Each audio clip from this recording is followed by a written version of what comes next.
Volume ng basura sa Dagupan City tumaas matapos ang selebrasyon ng bagong taon ayon sa Waste Management Division.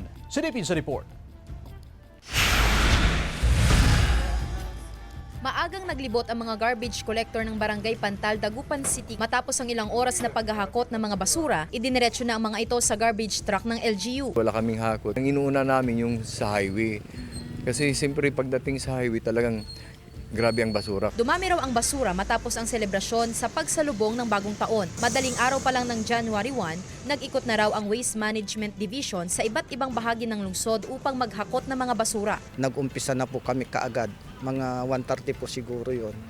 And kahit na po ganon, may mga umiinom pa sa daan and may nagpapaputok pa po, ay kami nag-clearing kaagad, lalong-lalo na po dyan sa ating CBD. Sa kabuuan, umabot ng 65 tonelada ng basura ang nahakot ng WMD noong January 1. Mas mataas ng 5 tonelada sa regular nilang nahakot kada araw. Puspusan na rin ang paghahakot ng WMD, lalo't patuloy pa ring dumarami ang mga nakukuhang basura sa Central Business District at sa mga pasyalan. So dire-diretso po yung collection.